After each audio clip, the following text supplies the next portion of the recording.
오늘은 대한민국이 해군 역사를 다시 쓴 날이라고 해도 과언이 아닙니다. 이재명 대통령이 전 세계 언론 앞에서 한국은 차세대 5세대 원자로를 탑재한 핵잠수함 기술을 완성했다고 공식 선언했습니다. 발표 직후 미국의 CNN, 영국 BBC, 일본 NHK, 그리고 중국 CCTV까지 긴급 속보로 내보냈죠. 특히 미국과 러시아의 반응이 매우 흥미로운데 그동안 자신들이 해왔지만 결국 포기했던 기술을 한국이 성공시켰다는 사실에 경악을 금치 못하고 있습니다. 저는 이 장면이 단순한 기술 발표가 아니라 해양 패권의 판도를 송두리째 바꾸는 신호탄이라고 봅니다. 동의하지만 저는 이 장면이 기술적 의미를 넘어선 전략적 함의를 가진다고 생각합니다. 왜냐하면 핵잠수함, 특히 5세대 원자로 기술은 단순히 잠수함의 성능 향상을 의미하는 것이 아니라 국가의 대양작전 범위를 무제한으로 확장시키는 군사적 자산이기 때문입니다. 미국과 러시아가 수십 년간 수천억 달러를 투입하고도 완성하지 못한 기술을 한국이 독자적으로 개발했다는 건 전 세계 군사 균형에 기술 쇼크를 안긴 겁니다. 저는 이것이 바로 제2의 K 방산혁명이라고 부르고 싶습니다. 맞습니다. 게다가 이번 선언의 타이밍이 절묘합니다. 중국의 시진핑 정부는 남중국해에서 군사력 과시를 강화하고 있고 일본의 기시다 전 총리 후임인 이시바 시게루 내각은 원자력 추진 잠수함 개발을 검토하고 있습니다. 그런데 한국이 먼저 5세대 원자로 기술을 실전화했다는 건 중국과 일본을 한 번에 뒤로 밀어내는 전략적 선제 타격과 같습니다. 저는 특히 일본이 이 소식을 들었을 때의 표정을 보고 싶었습니다. 일본은 아직도 1970에서 80년대 미국의 원자로 기술에 의존하고 있는데 이제 그 격차는 세대가 아니라 세기 차이로 벌어졌습니다. 그런데 한 가지 짚고 넘어가야 할 부분이 있습니다. 미국과 러시아가 왜 이 기술을 포기했는지입니다. 당시에는 초고온을 견디는 내열 소재와 원자로의 장기 안정성을 확보할 방법이 없었죠. 연료봉 교체 없이 50년 이상 운용 가능한 원자로는 이론적으로만 가능했고 실험 단계에서 항상 한계에 부딪혔습니다. 하지만 한국은 반도체 공정과 나노 소재 기술을 군사 분야에 과감히 적용하면서 이 난제를 풀어낸 겁니다. 저는 이것이야말로 한국의 민군 융합 전략이 빛을 발한 사례라고 봅니다. 여기서 흥미로운 건 미국과 러시아 모두 내부적으로는 우리가 놓쳤다는 위기감을 느끼고 있다는 점입니다. 백악관 안보팀은 트럼프 대통령에게 긴급 보고를 올렸다고 합니다. 보고서에는 한국의 잠수함 작전 반경은 이제 태평양을 넘어 전 세계로 확대될 수 있다는 경고 문구가 포함됐다고 하죠. 반면 푸틴 대통령 역시 러시아 해군 참모총장에게 한국의 기술 수준을 평가하라는 지시를 내렸다고 전해집니다. 그리고 이것은 단순한 기술 우위의 문제가 아닙니다. 핵잠수함은 국가의 전략 억제력을 상징하는 무기입니다. 예를 들어 북한이 아무리 미사일 발사를 위협해도 우리가 5세대 핵잠수함을 태평양 한가운데서 운용할 수 있다면 북한의 전략은 시작도 하기 전에 무력화됩니다. 중국 역시 마찬가지입니다. 남중국해에 몇 척의 항모를 띄운들 수중에서 조용히 접근하는 한국의 핵잠수함을 탐지하지 못한다면 그들의 해양 전략은 공허한 구호에 불과해집니다. 결국 오늘의 발표는 군사 기술을 넘어 외교와 안보, 그리고 경제적 파급 효과까지 가져올 수 있는 게임 체인저입니다. 저는 오늘이 훗날 역사가들이 한국 해군의 원년이라고 부르게 될 날이라고 확신합니다. 많은 사람들이 오늘 한국의 발표를 들으면서 왜 미국과 러시아 같은 초강대국은 못한 걸 한국이 했을까? 라는 의문을 가질 겁니다. 사실 5세대 원자로 개발은 단순히 돈과 인력이 많다고 되는 문제가 아니었습니다. 1980년대 말부터 2000년대 초까지 미국은 버지니아급 차세대 핵잠수함 개발 과정에서 초고온 원자로 실험을 진행했지만 내열 소재의 한계를 넘지 못해 결국 계획을 중단했죠. 러시아도 비슷했습니다. 소련 해체 직전부터 5세대 원자로 프로젝트를 밀어붙였지만 경제 붕괴와 기술적 난관으로 인해 도면만 남긴 채 역사 속으로 사라졌습니다. 저는 여기서 중요한 차이를 봅니다. 미국과 러시아는 군사 프로젝트를 거대화시키는 반면 한국은 정밀화에 집중했다는 점입니다.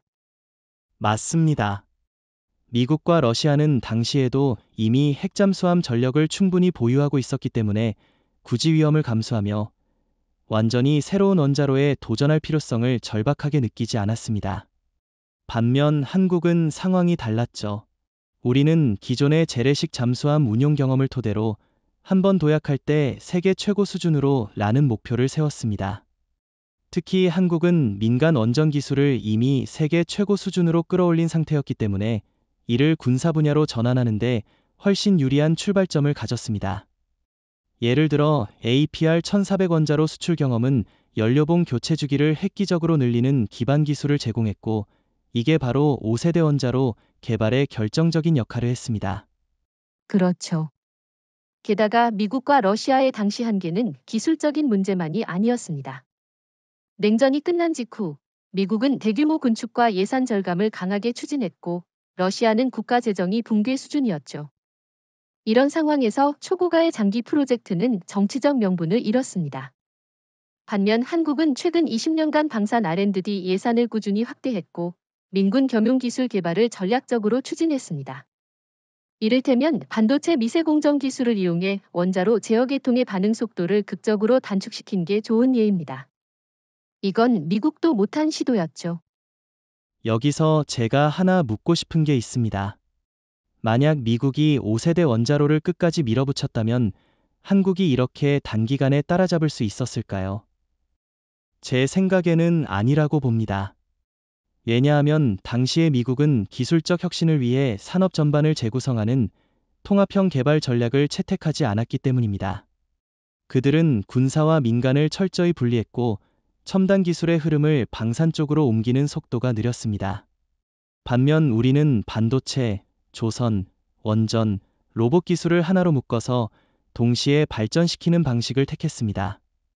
이게 바로 한국이 한 세대 건너뛰기에 성공한 핵심 비결입니다. 또 한 가지, 한국이 가진 지리적 특수성도 빼놓을 수 없습니다. 우리는 삼면이 바다로 둘러싸여 있고 중국이 일본이 북한이라는 잠재적 위협과 직접 맞닿아 있습니다. 따라서 단순히 있으면 좋은 무기가 아니라 반드시 확보해야 하는 생존 무기였죠. 미국은 대서양과 태평양이라는 완충지대가 있었고 러시아는 육상 전력이 압도적이었기 때문에 해양 전력 현대화에 절박함이 덜했습니다. 바로 이 절박함이 한국을 끝까지 가게 만든 원동력이라고 봅니다. 저는 여기에 한국 특유의 기술 압축 성장 DNA가 작용했다고 봅니다.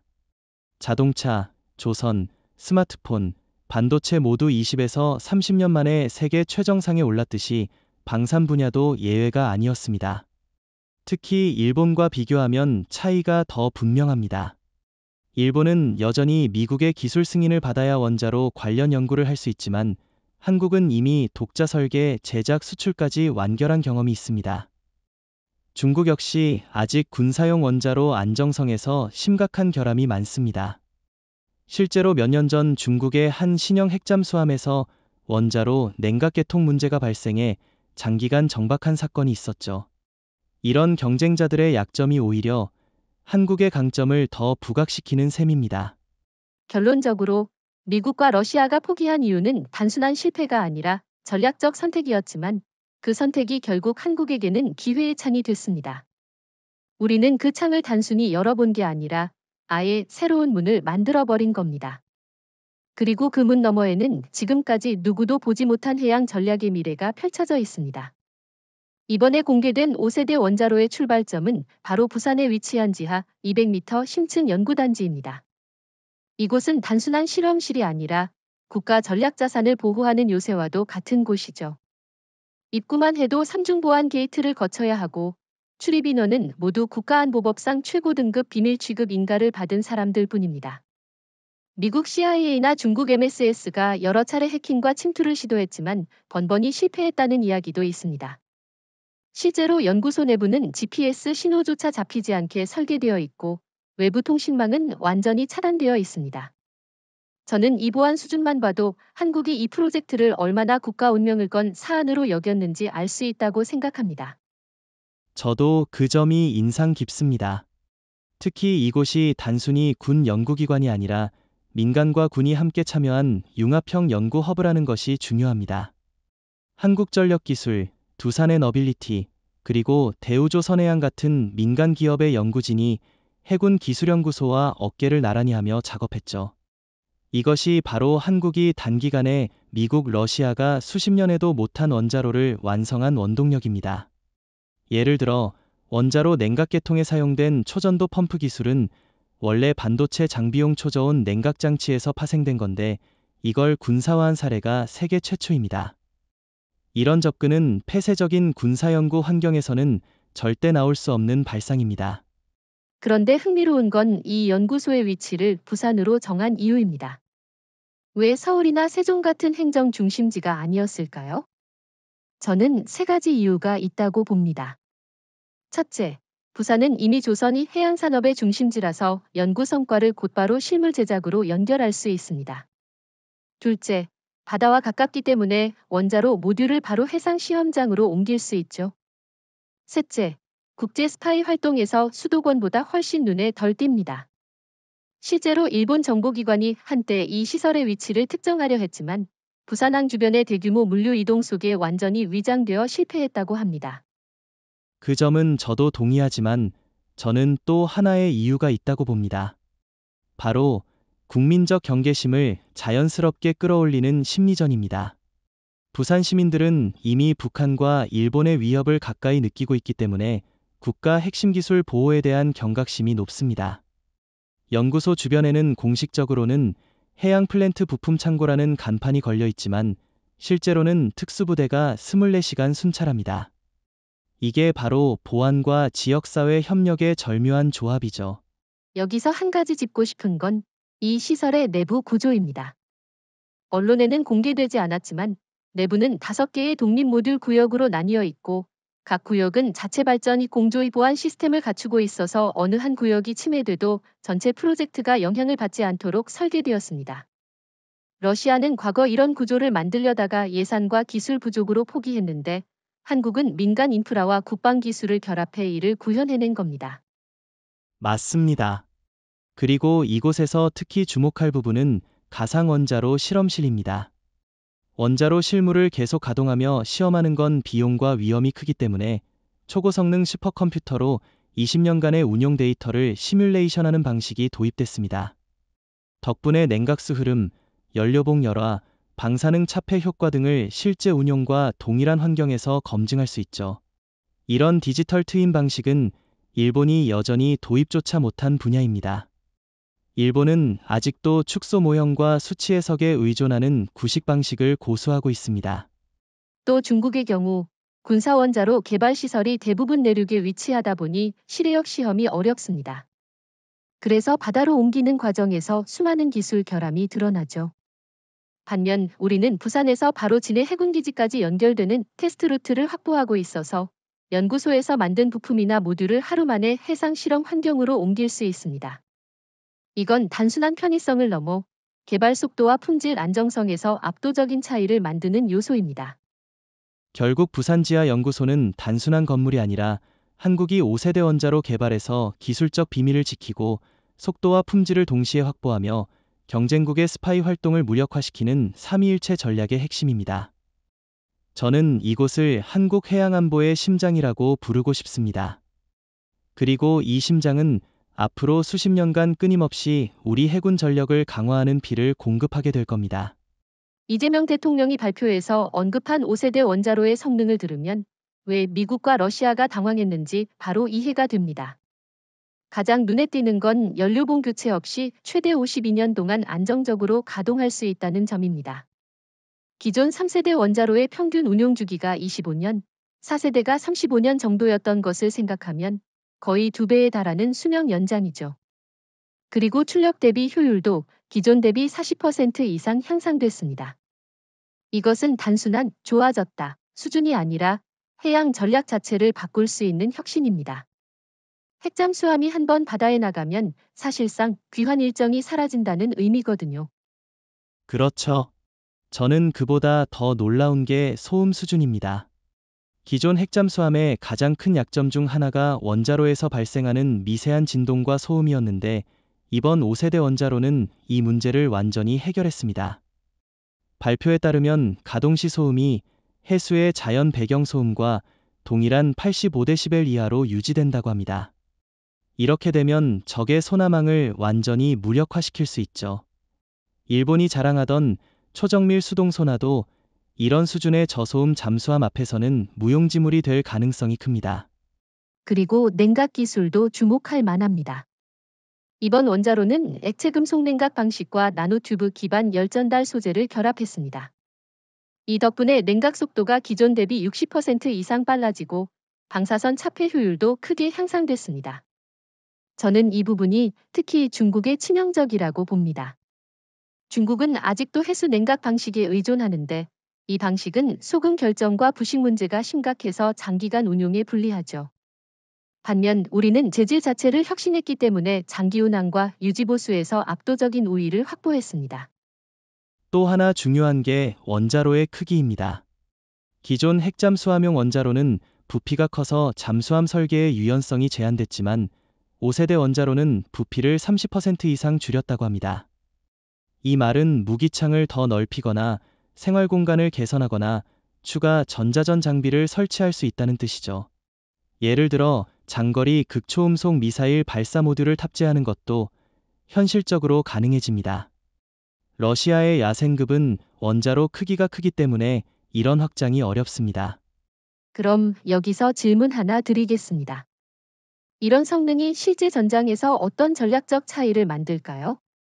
저는 단순히 오래 버티는 잠수함을 넘어 수중기지에 가까운 개념이 될 거라고 봅니다. 예를 들어 인도양 한가운데서 10년 이상 지속적으로 작전하는 한국 핵잠수함을 상상해보세요. 미국도 중국도 그 위치를 정확히 파악할 수 없다면 그 자체로 엄청난 억제력입니다. 맞습니다. 더 나아가서 저는 이것이 동맹국과의 협력에서도 강력한 카드가 된다고 생각합니다. 한국이 이 기술을 제한적으로 공유하거나 완제품 잠수함을 수출한다면 호주나 캐나다 같은 해양 강국들이 바로 관심을 가질 겁니다. 미국이 AUKUS에서 호주에 제공하는 버지니아급보다도 더 뛰어난 사양을 제시할 수 있기 때문에 국제 방산 시장의 판도를 뒤집을 수 있습니다. 일본은 이런 시장에 발도 못 들이겠죠. 또 원자로의 자율 제어 시스템도 빼놓을 수 없습니다. 인공지능 기반 제어 알고리즘 덕분에 승조원은 단순 모니터링만 하면 되고 원자로는 상황에 따라 출력과 냉각을 자동으로 최적화합니다. 이는 장기간 작전에서 인력 피로도를 획기적으로 줄여줍니다. 일본이나 중국의 잠수함은 여전히 다수의 원자로 운용 인력이 필요하고 그만큼 인력 배치와 훈련의 비용과 시간이 소모됩니다. 결국 5세대 원자로의 재원은 단순한 수치의 향상이 아니라 전략, 경제, 외교의 전방위적 게임 체인저입니다. 장기 운용, 극저소음, 고효율, 소형화, 그리고 자동화까지 이 모든 요소가 결합되면 한국 해군은 바다 위가 아니라 바다 속에서 패권을 줄 수 있습니다. 저는 이 기술이 앞으로 30년간 동아시아 해양 질서를 재편할 것이라고 확신합니다. 이번 5세대 원자로 개발의 가장 핵심적인 돌파구는 사실 원자로 자체 설계보다 소재 혁신에서 나왔습니다. 미국과 러시아가 4세대 수준에서 멈춘 이유 중 하나가 초고온 초고압 환경을 견디는 내열 합금의 한계였죠. 그런데 한국은 반도체, 항공, 조선 산업에서 축적한 소재 기술을 군사 분야로 과감하게 이전했습니다. 특히 1500도 이상의 고온에서도 장기 안정성을 유지하는 KLOEX라는 합금은 완전히 국산 개발입니다. 이 합금은 기존 니켈 기반 합금보다 열팽창률이 절반 이하이고 방사선에 의한 결정 구조 붕괴가 거의 없습니다. 저는 이게 사실상 승부를 갈랐다고 봅니다. 맞습니다. 저는 특히 하이브리드 세라믹 코팅이 인상 깊었습니다. 원자로 내부 부품에 나노 세라믹 코팅을 입혀서 마모와 부식을 동시에 잡은 건데 이건 일본이 아직 실험실 단계에도 못 들어간 분야입니다. 일본은 여전히 티타늄 합금 위주로 접근하는데 티타늄은 내식성은 좋아도 고온 안정성이 떨어집니다. 반면 한국의 세라믹 코팅은 1200도 이상의 열에도 코팅층이 벗겨지지 않고 염분 환경에서도 성능이 유지됩니다. 이건 해수 냉각을 사용하는 함정 환경에서 절대적인 우위입니다. 여기서 흥미로운 건 이 소재 기술들이 원래 민간에서 쓰이던 것들이라는 점입니다. 예를 들어 조선소에서 LNG 선박용 급저온 저장 탱크에 쓰이던 합금이 원자로 외벽에 적용됐고 항공기 터빈 블레이드에 쓰이던 코팅 기술이 연료봉 피복제에 전환됐습니다. 이건 단순한 군사 연구가 아니라 국가 산업 전체를 하나의 기술 생태계로 묶어낸 결과입니다. 반면 중국은 아직도 군수와 민간의 벽이 높아서 이런 시너지를 만들지 못하고 있습니다. 그렇죠. 그리고 이게 바로 추월 전략의 본질입니다.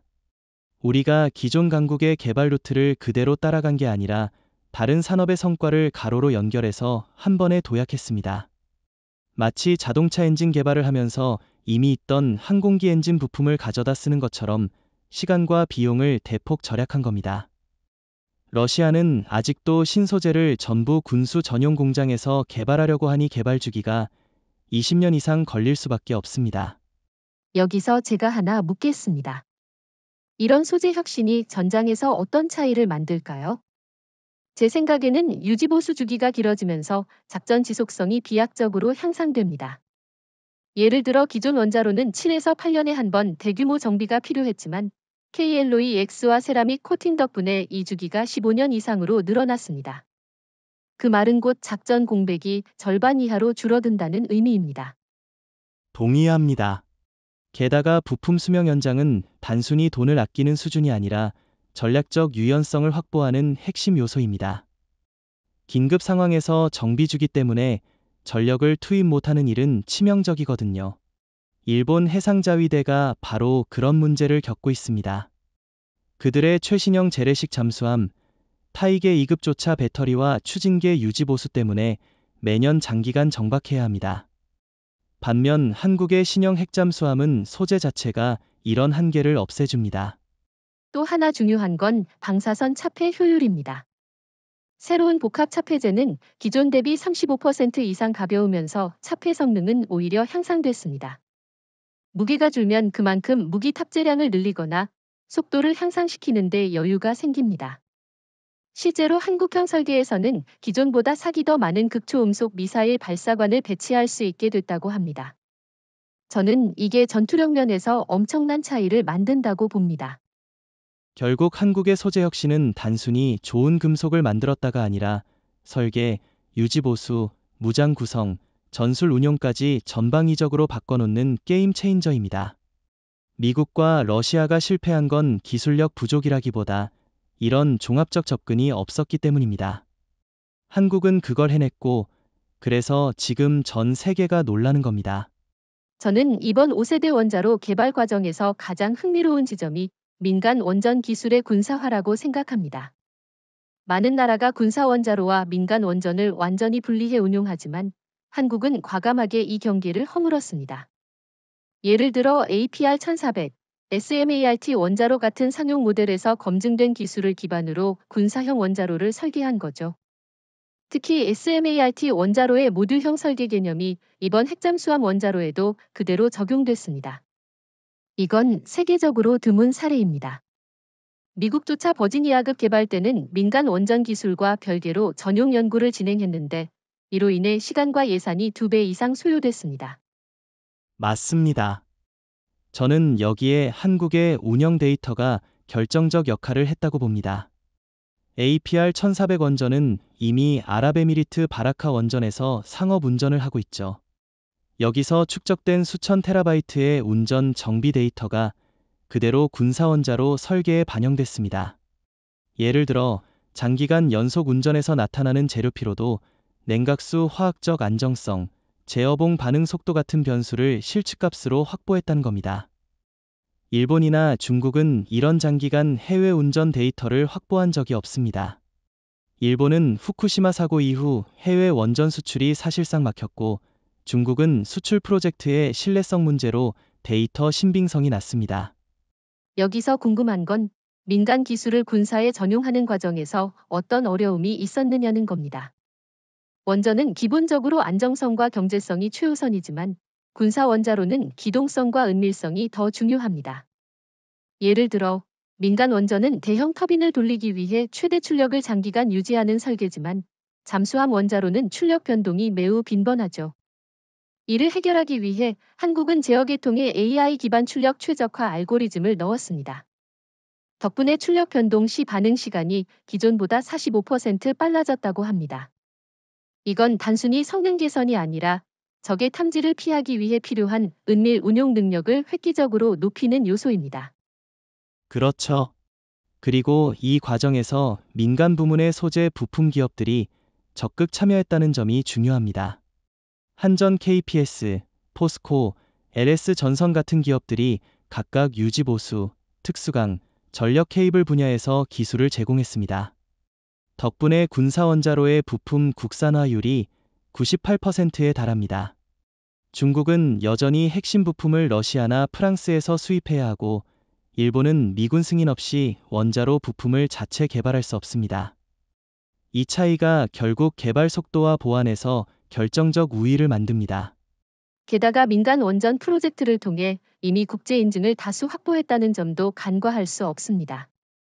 바라카 원전 건설과 운영 과정에서 한국은 IAEA, 국제원자력기구의 모든 안전 규격을 통과했고, 이를 군사 설계의 안전성 검증에도 활용했습니다. 이건 단순히 기술력만이 아니라 국제사회에서의 신뢰도까지 확보했다는 의미입니다.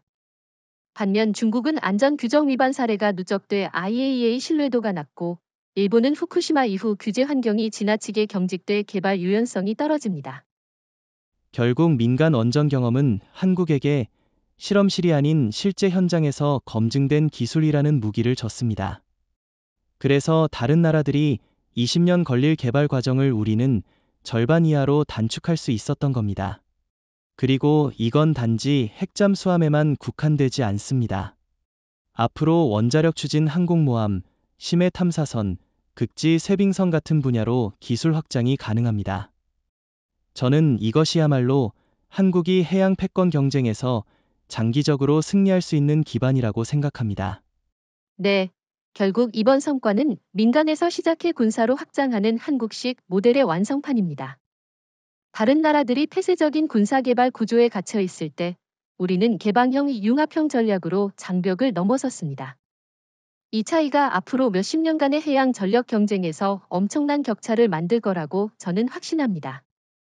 이번 5세대 원자로 개발 소식이 공개되자마자 가장 먼저 긴급회의를 소집한 곳이 어디였는지 아십니까? 바로 전 세계 정보기관들이었습니다. 미국 CIA, 러시아 FSB, 중국 MSS, 일본 방위성 정보본부까지 모두 즉시 최고위급 보고를 올렸다고 합니다. 그 보고서 첫 문장은 거의 동일했답니다. 한국이 예상보다 20년 빠르게 차세대 핵잠수함 원자로를 실전화했다. 이건 정보기관 입장에서 치명적인 정보 실패입니다. 수십억 달러를 들여 전 세계 첩보망을 운영했는데 바로 옆 나라의 기술 도약을 사전에 파악하지 못했다는 거니까요. 그게 흥미로운 부분입니다. 특히 CIA의 경우 그동안 한국의 원자력 군사 전환 능력을 낮게 평가해왔습니다. 민간 원전 기술은 우수하지만 군사 원자로는 미국의 기술 의존도가 높을 거라고 생각한 거죠. 그런데 이번 사건으로 그 인식이 완전히 깨졌습니다. 심지어 워싱턴 내부 보고서에는 한국이 핵잠수함 기술에서 독자 전략을 추진할 가능성이 높아졌다는 경고가 포함됐다고 합니다. 미국 입장에서 동맹국이지만 기술적으로 완전히 독립된 군사력을 가진다는 건 계산이 복잡해지는 부분입니다. 중국 MSS의 반응은 더 절박했습니다. 시진핑 정부는 이미 남중국해 군사 패권 장악에 한국이 적극 개입하지 않길 바라고 있었는데 5세대 핵잠수함은 그 구상을 완전히 뒤엎을 수 있습니다.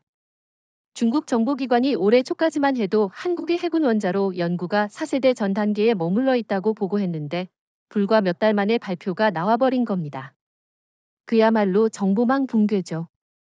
게다가 중국은 최근 자국 핵잠수함의 냉각계통 결함이 외신에 유출되면서 국제적 망신을 당했는데 이번에 한국의 기술 우위가 부각되니 체면이 말이 아닙니다. 일본 쪽도 마찬가지입니다. 이시바 시게루 총리가 보고를 받자마자 우리가 정보 수집에서 완전히 밀렸다는 말을 했다고 하죠. 일본은 미 해군과 정보 협력을 하면서도 독자적인 첩보망을 운영하는데 한국의 핵잠수함 개발 속도를 제대로 예측하지 못했습니다. 사실 일본 정보기관의 문제는 과거 패턴에 너무 의존한다는 겁니다. 그들은 한국이 미국 승인 없이는 절대 핵잠수함 개발을 본격화하지 않을 거라고 확신했죠. 그런데 이번 사건이 그 전제를 박살낸 겁니다. 여기서 궁금한 게 하나 있습니다. 도대체 어떻게 해서 이런 초대형 프로젝트를 정보기관들의 감시망을 피해 비밀리에 진행할 수 있었을까요? 제 생각에는 부산지하연구소의 오중 보안 체계와 더불어 연구팀 구성 자체가 비정형적이었던 게 주요했다고 봅니다. 핵심 개발 인력 일부를 민간 기업 연구소에 분산 배치하고 군사 프로젝트라는 명칭 대신 상용 해양 플랜트 개발 프로젝트로 위장했습니다. 덕분에 해외 첩보 위성 사진에도 의심스러운 움직임이 잡히지 않았던 거죠. 그렇죠. 그리고 정보기관 입장에서 더 큰 문제는 한국이 이 기술을 언제 어디까지 공개할지 모른다는 불확실성입니다. 미국이든 중국이든 상대의 역량을 정확히 파악하는 것이 안보 전략의 기본인데 지금은 한국이 그 판을 완전히 흔들고 있습니다. 특히 미국 해군정보국은 보고서에서 한국의 잠수함 전력 증강 속도를 예측하는 건 이제 불가능하다는 문장을 넣었다고 합니다. 이건 동맹국에게도 쓰기 부담스러운 표현이죠. 결국 이번 사건은 단순히 기술 개발이 아니라 정보전의 승리이기도 합니다. 한국은 기술적으로만 앞선 게 아니라 그 기술을 숨기고 때를 골라 공개하는 전략에서도 완벽하게 성공했습니다. 저는 이 점이 앞으로 더 큰 외교적 지렛대가 될 거라고 봅니다. 미국, 중국, 일본 모두 한국의 다음 수를 예측하지 못한 채 움직여야 하는 상황이니까요.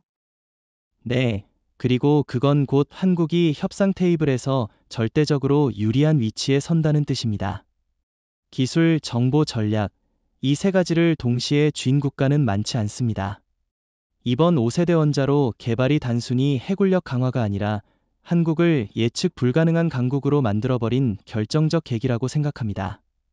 이제 본격적으로 궁금한 건 5세대 원자로를 어디에 어떻게 실전 배치하느냐 하는 부분입니다. 이재명 대통령이 발표해서 언급한 차세대 핵잠수함 KSSX 프로젝트가 바로 그 답입니다. 현재 알려진 바에 따르면 KSSX는 전장 약 130m, 수중 배수량 15,000톤급으로 설계되고 있으며 5세대 원자로 덕분에 연료 교체 없이 50년 이상 운용이 가능합니다.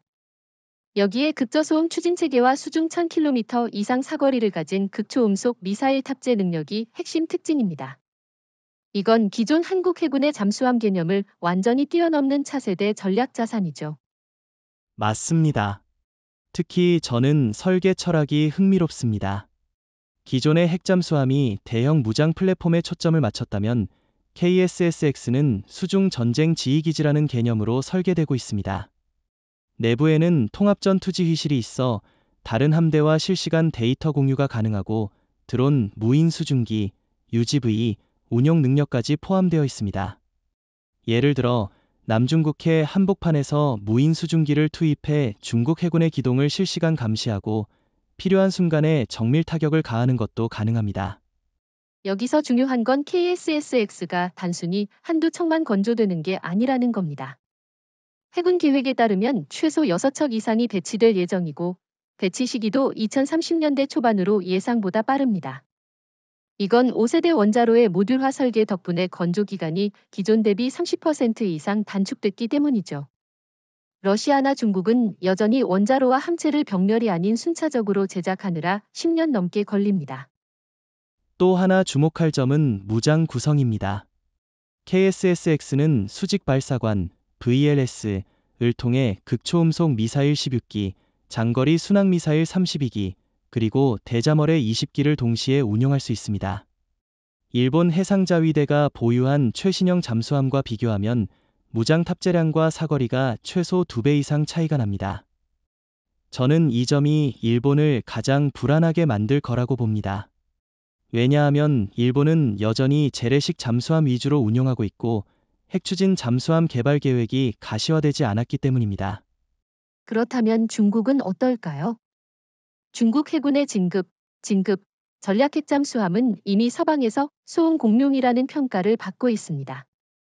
즉, 크기는 크지만 은밀성이 떨어져 미국이나 일본의 소나망에 쉽게 포착된다는 거죠. 반면 KSSX는 5세대 원자로와 통합된 전자소음억제 시스템 덕분에 사실상 손아로 탐지가 불가능한 수준입니다. 이 차이는 전시 상황에서 결정적인 승패를 가릅니다. 여기에 더해 KSSX는 전 세계 어느 해역에서도 작전이 가능합니다.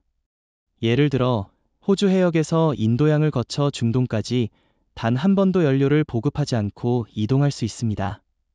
이런 능력을 가진 잠수함은 현재 미국의 오하이오급, 버지니아급, 그리고 러시아의 보레이급 정도인데 한국이 그 반열에 들어가는 겁니다.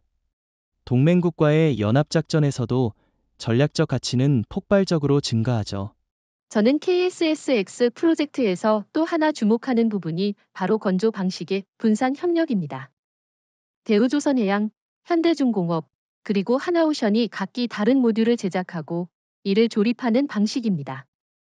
이 덕분에 기술 유출 위험을 최소화하고 동시에 산업 전반의 기술 수준을 끌어올리는 효과를 얻습니다.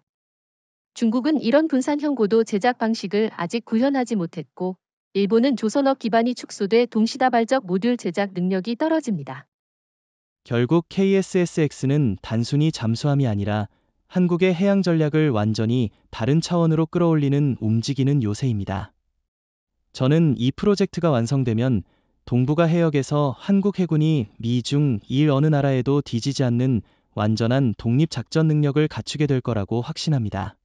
그리고 그 순간 한국은 바다에서도 기술 주권을 쥐게 되는 겁니다. KSSX 프로젝트가 발표된 이후 가장 조용하지만 가장 바쁘게 움직인 곳이 바로 외교 채널입니다. 표면적으로는 한국이 이 기술을 전면적으로 수출할 의사가 없다고 발표했지만 실제로는 선택된 동맹과 비공개 협상이 물밑에서 진행되고 있죠. 예를 들어 호주, 캐나다, 그리고 영국이 비공식적으로 관심을 표명했다고 합니다.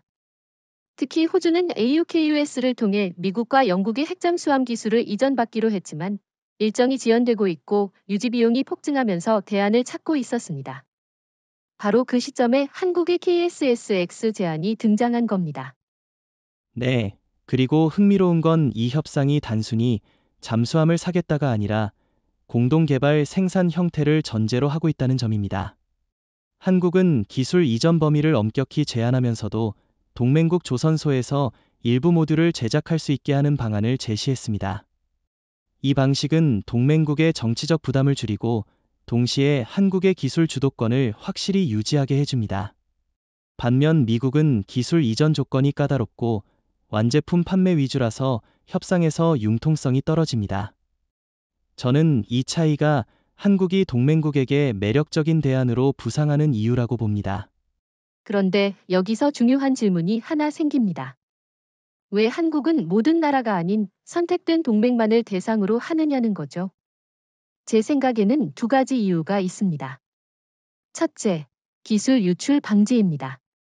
5세대 원자로는 현재로선 한국이 독점한 기술이기 때문에 무분별한 수출은 전략적 자산을 스스로 약화시키는 행위가 됩니다. 둘째, 지정학적 계산입니다.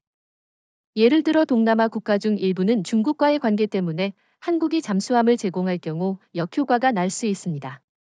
그래서 한국은 정치, 군사적 신뢰도가 높은 국가만을 협상 테이블에 올린 겁니다. 동의합니다. 특히 이번 비공개 협상에서 주목해야 할 건 단순한 무기 판매를 넘어 해양안보 동맹을 구축하려는 움직임입니다. 예를 들어 한국이 KSSX를 제공하는 대가로 해당 국가의 전략기지를 일정 기간 공동 사용하거나 해양 자원 개발권에서 우선권을 받는 식입니다. 이렇게 되면 잠수함 수출이 곧 경제 외교적 지렛대가 되는 셈이죠. 일본은 이런 다층적 협상 방식을 구사하지 못합니다. 그들의 무기 수출은 여전히 단발성 거래에 그치고 정치적 영향력 확장과 연계되지 못합니다. 중국의 반응도 재미있습니다. 베이징 외교부는 공식적으로는 한국의 군사기술 수출은 영내 긴장을 높인다고 비난했지만 내부 보고서에서는 호주와 한국의 잠수함 협력이 현실화될 경우 남중국해에서 중국 해군의 전략적 우위가 무너질 수 있다고 경고했다고 합니다. 중국이 이처럼 예민하게 반응하는 이유는 간단합니다. KSSX급 잠수함이 동맹국 해군에 배치되면 그 해역에서 중국 해군의 움직임은 사실상 감시망에 갇히게 됩니다. 그렇죠. 그리고 저는 이 비밀 협상이 단기적으로는 몇 척의 잠수함 계약으로 끝날 수 있지만 장기적으로는 K 해양방산 네트워크를 형성하는 계기가 될 거라고 봅니다. 예를 들어 2035년까지 한국이 KSSX를 기반으로 한 표준 설계안을 제시하고 이를 동맹국들과 공유한다면 전 세계 주요 해군의 상당수가 한국식 설계를 채택하게 될 가능성이 있습니다. 그렇게 되면 한국은 단순한 방산 수출국이 아니라 해양 전력의 표준을 만드는 국가가 됩니다. 결국 이 비밀 협상은 단순한 무기 거래를 넘어 한국이 해양 전략에서 판을 설계하는 국가로 변모하는 과정이라고 할 수 있습니다. 미국, 중국, 일본이 자기 패를 숨기느라 급급한 사이 한국은 조용히 테이블 전체를 바꾸고 있는 셈이죠. 저는 이게 앞으로 국제정치에서 한국의 위상을 완전히 바꿔놓을 거라고 확신합니다. KSSX와 5세대 원자로 기술이 공개된 이후 가장 격렬한 반응을 보인 나라가 바로 중국과 일본입니다. 베이징은 공식 성명에서 한국의 군사기술 확장은 영내 불안을 심화시킨다고 주장했지만 실제 내부 문건에서는 훨씬 노골적인 위기감이 드러났습니다. 중국 해군 참모부 보고서에 따르면 만약 한국이 KSSX급 잠수함 6척 이상을 배치하면 동중국해와 남중국해에서 중국의 잠수함 작전 반경이 절반 이하로 줄어든다고 분석했습니다. 이는 단순한 위협이 아니라 그들의 해양 전략 자체가 무너진다는 의미죠. 맞습니다. 중국의 잠수함 전력은 겉보기에는 거대하지만 은밀성과 작전 지속 능력에서 치명적인 약점이 있습니다. 최근 진급, 전략 핵잠수함의 소음 수준이 서방의 20년 전 기술 수준이라는 평가가 나왔는데 KSSX가 극저소음으로 접근하면 중국은 탐지조차 못한 채 타격을 받을 수 있습니다. 특히 남중국해 인공섬 기지 주변에서 한국 잠수함이 장기간 대기할 수 있다는 건 시진핑 정부 입장에서 악몽 같은 시나리오입니다. 일본의 경우는 또 다른 공포를 느끼고 있습니다. 일본은 전후 헌법 제약 때문에 핵추진 잠수함 개발이 불가능했고 미 해군과의 정보 공유에 크게 의존해왔습니다. 그런데 한국이 독자적으로 핵잠수함을 개발하고 심지어 이를 동맹국에 수출할 가능성까지 보이자 일본의 해상자위대는 사실상 전략적 고립 상황에 처했습니다. 이시바 시게루 총리가 최근 비공개 회의에서 한국과의 해군력 격차를 인정해야 한다는 발언을 했다는 보도도 나왔죠. 게다가 일본은 조선업 기반도 약화되어 있습니다. 1990년대만 해도 세계 조선 시장 점유율 2위였지만 지금은 한국과 중국에 완전히 밀렸죠. 잠수함 제작 능력은 여전히 있지만 대형 핵잠수함 건조를 위한 인프라와 기술은 부족합니다. 반면 한국은 세계 최고의 조선소, 세계 최고 수준의 원자로 기술, 그리고 독자적인 군사 설계 능력을 모두 갖추고 있습니다. 일본이 아무리 예산을 투입해도 이 격차를 따라잡는데 최소 15년 이상 걸릴 겁니다. 중국과 일본 모두 공통적으로 두려워하는 건 예측 불가능성입니다. 미국은 여전히 전략을 일정 부분 공유하지만 한국은 필요할 때만 제한적으로 정보를 공개합니다. 5세대 원자로 개발도 그렇고 KSSX 건조 계획도 발표 직전까지 급비었죠. 이 패턴이 계속되면 중국과 일본은 한국의 다음 움직임을 예측할 수 없는 상태에서 군사 계획을 세워야 합니다. 그건 곧 방어 비용의 폭증과 전략 혼란을 의미합니다.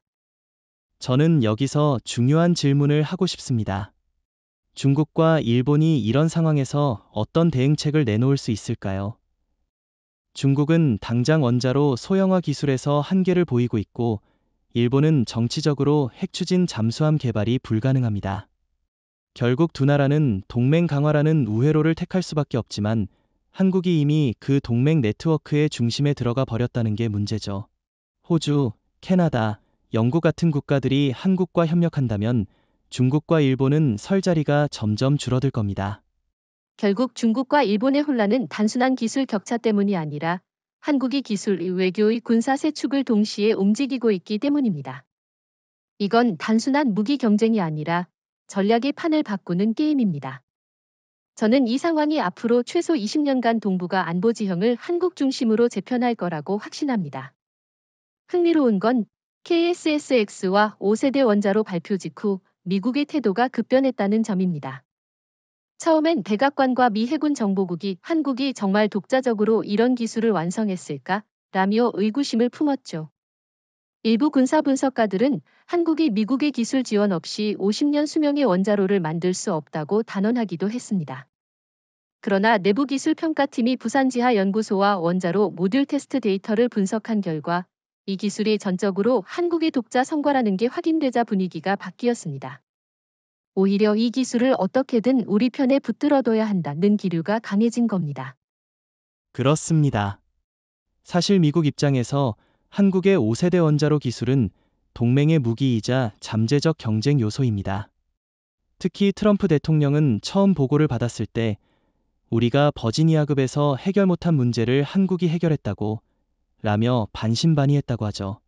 하지만 이후 해군 원자로 전문가들이 직접 데이터를 검증하고 모듈 설계 효율과 소형화 수준을 확인한 뒤에는 이건 인정해야 한다는 결론을 내렸다고 합니다. 그래서 미국은 의심 단계에서 곧바로 협력 제한 단계로 넘어갔습니다. 여기서 중요한 건 미국이 제안한 협력 방식이 과거와 다르다는 겁니다.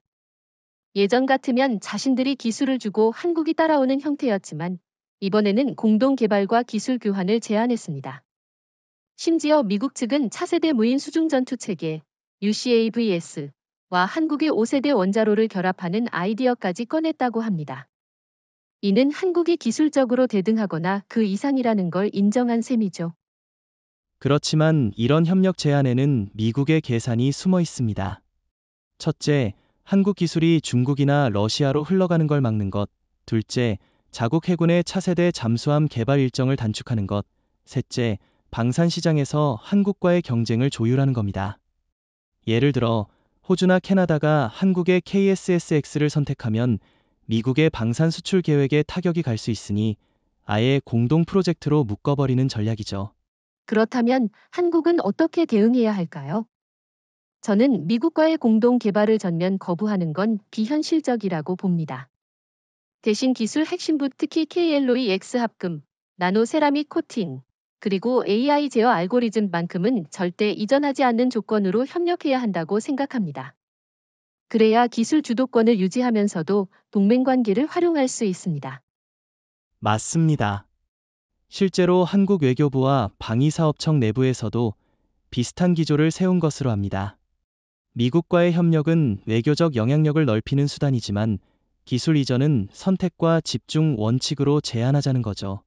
특히 미국이 공동 건조를 원할 경우 설계와 원자로 핵심 모듈은 한국에서 제작하고 일부 비핵심 장비만 미국 조선소에서 조립하도록 하는 방식이 유력합니다. 이렇게 되면 미국도 한국 기술의 필요성을 인정하면서 동시에 우리를 함부로 대할 수 없게 됩니다. 과거에는 동맹이라는 이유로 기술적 의존을 강요당했지만 이제는 상호 의존 구조가 형성되는 겁니다. 저는 이 변화가 한미 관계를 질적으로 세 단계로 끌어올릴 거라고 봅니다. 결국 이번 사건은 단순히 미국이 협력을 요청했다는 게 아니라 패권 국가가 한국을 기술 동등 파트너로 인정한 첫 사례라는 데 의의가 있습니다. 앞으로 이 구조를 얼마나 전략적으로 활용하느냐가 한국 해군의 미래뿐 아니라 글로벌 방산 시장에서의 위치까지 좌우하게 될 겁니다. KSSX와 5세대 원자로 기술 공개 이후 한국이 가장 전략적으로 움직인 무대가 바로 유엔입니다. 이재명 대통령은 기술 발표 후 2주 만에 유엔 총회 연단에 서서 한반도의 지속 가능한 평화와 인류 공동 번영을 위해 핵추진 잠수함 기술을 평화적 억제력의 핵심으로 활용하겠다고 선언했습니다. 표면적으로는 평화와 억제라는 단어를 반복했지만 외교 전문가들 사이에서는 이 발언이 한국이 새로운 국제해양안보 규칙의 설계자 역할을 하겠다는 의미로 해석됐습니다. 맞습니다. 특히 주목할 부분은 한국이 이번 기술을 단순한 군사력 과시가 아니라 국제 해양안보 인프라의 일부로 포지셔닝했다는 점입니다. 예를 들어 한국은 유엔 산하 해양법위원회 ILC에 국제 핵추진 함정 안전 규범 제정안을 제출했습니다. 이 안에는 원자로 안전관리 표준, 방사능 누출 대응 매뉴얼, 해양 생태계 보호 조항 등이 포함돼 있는데 사실상 한국 기술 기준이 그대로 국제 표준이 되도록 설계된 겁니다. 이렇게 되면 향후 각국이 핵추진 잠수함을 개발할 때 한국의 기술 표준을 참고하지 않을 수 없습니다. 여기서 미국, 중국, 일본의 반응이 갈렸죠. 미국은 표면적으로 찬성 입장을 표명하면서도 세부 규정에서 자국 기준을 일부 반영하려고 시도했습니다. 그러나 중국과 일본은 반대에 가까운 태도를 보였습니다. 중국은 신규 규범이 특정 국가의 이익을 대변한다면서 사실상 한국 주도의 표준화를 견제했고, 일본은 핵 추진 잠수함 자체가 아시아 안보를 불안정하게 한다며 개발 제한을 주장했습니다. 하지만 유엔 해양법위원회 내 표결에서 한국 안건은 68%의 찬성을 얻어 초안 통과에 성공했습니다. 그게 바로 한국의 외교술입니다. 찬성표를 던진 나라 중에는 동남아, 아프리카, 남미 국가들이 많았습니다. 왜냐하면 한국이 표결 전 이들 국가와 1대1로 만나 기술, 교육, 운영 지원 패키지를 제안했기 때문입니다.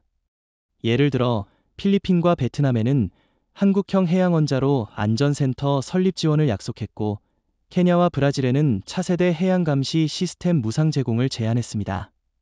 이런 제안은 단순한 군사 협력이 아니라 해당 국가의 해양 주권 강화와 직결되기 때문에 강력한 지지를 이끌어낸 겁니다.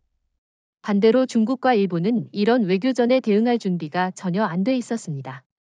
중국은 경제 압박 카드로 표결을 막으려 했지만 코로나 이후 부채 위기에 시달리는 여러 국가들이 이미 중국 투자 의존도를 줄이는 방향으로 움직이고 있었죠. 일본은 기술적 대안을 제시할 여력이 없었고, 후쿠시마 원전 오염수 방류 문제로 해양 환경 의제에서 발언권이 크게 약화된 상태였습니다. 결국 한국은 유엔이라는 국제 무대에서 군사기술을 외교 지렛대로 전환하는 데 성공했습니다. 이제 한국은 단순한 기술 보유국이 아니라 국제규칙의 설계자라는 위치를 확보했습니다. 이는 향후 기술 수출, 동맹협력, 방산계약에서 엄청난 협상력을 발휘하게 만듭니다. 미국조차 유엔 회의에서 한국 안건에 반대표를 던지기 부담스러워질 겁니다. 저는 이게 단순히 규범 제정 이상의 의미를 가진다고 봅니다. 왜냐하면 규칙을 만든 자가 판을 지배한다는 건 국제 정치의 철칙이기 때문이죠. 한국이 만든 안전 표준을 따르지 않으면 국제 항로 접근이나 무역 협정에서 불이익을 받게 된다면 중국과 일본조차 형식적으로라도 한국의 규칙을 받아들일 수밖에 없습니다. 이건 해양 군사력뿐 아니라 외교의 경제 전반에서 한국이 주도권을 쥐는 길입니다. 맞습니다. 저는 이번 유엔 무대에서의 행보가 5세대 원자로 개발 못지않게 역사적인 전환점이라고 생각합니다. 기술을 만드는 나라는 많지만 그 기술로 국제 규칙을 바꾸는 나라는 드뭅니다. 한국이 바로 그 드문 나라가 된 겁니다. KSSX와 5세대 원자로의 등장은 더 이상 동북아 안보 지형에만 영향을 미치는 사건이 아닙니다. 이제 그 파장은 전 세계 권력 균형으로 번지고 있습니다. 냉전 시기 이후 해양 패권은 미국과 러시아가 양분했고, 그 틈새를 중국이 파고드는 구도가 유지됐지만 한국이 이 기술을 확보하면서 사극체제로 재편될 가능성이 현실화됐습니다. 그렇습니다. 사실 이 보고서에서 더 주목할 부분은 전력 효율성 지수입니다. 같은 규모의 함대를 유지하는 데 드는 비용 대비 전투력에서 한국이 미국, 러시아, 중국보다 20에서 35% 높게 나왔다는 겁니다. 이유는 명확합니다. KSSX와 5세대 원자로는 장기 운용이 가능해 작전 공백이 거의 없고 유지보수 비용이 극도로 낮기 때문입니다. 이건 단순히 함정을 많이 가진 것보다 훨씬 강력한 힘입니다. 이 기술이 유럽에도 파장을 일으키고 있습니다. 독일, 프랑스, 이탈리아 등 전통적인 잠수함 제조국들이 한국을 새로운 경쟁 상대로 인식하기 시작했죠. 특히 폴란드와 노르웨이가 한국과의 해양 방산 협력에 관심을 보이면서 유럽 내 기존 공급망이 흔들릴 조짐이 나타났습니다. 저는 이게 단순한 시장 점유율 문제가 아니라 나토 내부의 전략 균형에도 영향을 줄 수 있다고 봅니다. 그 영향은 중동에서도 나타납니다. 사우디아라비아와 UAE는 이미 한국 원전을 도입한 경험이 있기 때문에 해양 전력 확장에서도 한국을 신뢰할 수 있는 파트너로 보고 있습니다. 특히 호르무즈 해협처럼 세계 원유 수송의 핵심 요충지에서 한국형 핵잠수함이 작전한다면 이는 미국 주도의 안보 구조의 새로운 변수가 됩니다. 미국이 이를 완전히 배제하기 어렵기 때문에 한국의 외교 군사 협상력이 극대화됩니다. 중국과 일본의 입장은 더 곤란해졌습니다. 중국은 1대1로 전략으로 해양 영향력을 넓히려 하지만 한국형 잠수함이 인도양과 아프리카 해역까지 진출하면 물류 자원 노선이 위협받습니다. 일본은 태평양에서 미 해군과 공동 작전을 하더라도 한국이 독자적으로 태평양 한복판에서 작전할 수 있다면 전략 주도권이 분산됩니다. 양국 모두 한국의 영향력을 억제하려 하겠지만 기술의 외교의 동맹 네트워크의 삼박자를 갖춘 한국을 견제하는 건 결코 쉽지 않습니다. 여기서 중요한 질문 하나를 던지고 싶습니다. 한국이 이렇게 급격히 부상할 때 미국은 동맹으로서 환영만 할까요? 아니면 경쟁자로 경계할까요? 저는 양면성을 띨 수밖에 없다고 봅니다. 단기적으로는 중국 견제를 위해 한국과 협력하겠지만 장기적으로는 해양 방산 시장에서 경쟁이 불가피합니다. 그래서 한국이 미국과의 관계에서 기술 주권을 확실히 지키는 전략이 필수입니다. 결국 KSSX와 5세대 원자로는 단순한 무기 체계가 아니라 국제 권력 구조를 재편할 수 있는 전략적 촉매제입니다. 한국이 이 우위를 얼마나 오랫동안 그리고 얼마나 전략적으로 유지하느냐에 따라 앞으로 수십 년간의 세계 권력 균형이 결정될 겁니다. 저는 이제 한국이 따라가는 국가가 아니라 세계 판도를 설계하는 주도국 반열에 올랐다고 확신합니다. 이제 남은 건 기술이 아닌 실행입니다. 국방부와 해군은 이미 KSSX와 5세대 원자로의 실전 배치를 위한 세부 로드맵을 확정했다고 합니다. 이 단계에서 극저소음 추진, 무장 발사, 장거리 항해, 은밀 침투 등 150개 항목 이상의 검증을 진행한다고 합니다. 흥미로운 건 기존 잠수함 건조와 달리 원자로 모듈과 무장 모듈을 병행 제작한다는 점입니다. 이를 통해 건조 기간을 최대 30% 단축할 수 있고 각 모듈이 독립적으로 테스트되기 때문에 품질 안정성이 대폭 향상됩니다. 중국과 러시아는 아직 이런 동시 병행 건조 방식을 구현하지 못했고 일본은 대형 핵잠수함 제작 경험 자체가 없으니 비교가 되지 않습니다. 로드맵에서 또 하나 주목할 점은 실전 운용 훈련입니다. 일본 함이 해군에 인도되면 곧바로 태평양, 인도양, 북극해 등 다양한 해역에서 장기간 작전을 수행하며 다국적 연합훈련에도 참가합니다. 예를 들어 호주와 공동으로 남태평양 해역에서 중국 해군의 활동을 감시하거나 캐나다와 북극 항로 감시작전에 투입하는 시나리오가 이미 검토되고 있습니다. 이건 단순히 기술 시연이 아니라 동맹 네트워크 속에서 한국의 전략적 입지를 시험하는 과정이죠. 또 하나 흥미로운 건 해군이 KSSX를 단순히 전략 핵잠수함으로만 쓰지 않겠다는 겁니다. 일부 함정은 특수부대 침투, 사이버, 전자전 작전, 심해 자원 탐사 지원 등 비전통 임무에도 투입할 계획입니다. 이렇게 하면 평시에도 잠수함이 활발히 활동할 수 있고 유사시에는 곧바로 전투 임무로 전환이 가능합니다. 일본이나 중국 잠수함은 대부분 전시에만 운용 효율이 높지만 한국형은 평시 전시를 가리지 않고 활용도가 극대화됩니다.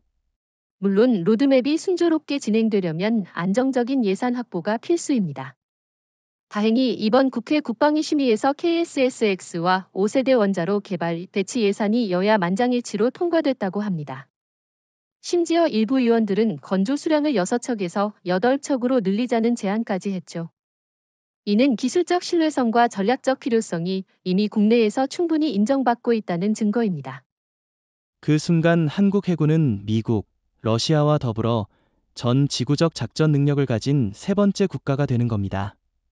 일본은 이 단계에서 사실상 따라잡기가 불가능하고 중국은 규모만 크고 실질적 전력 투사 능력은 크게 뒤처지게 됩니다.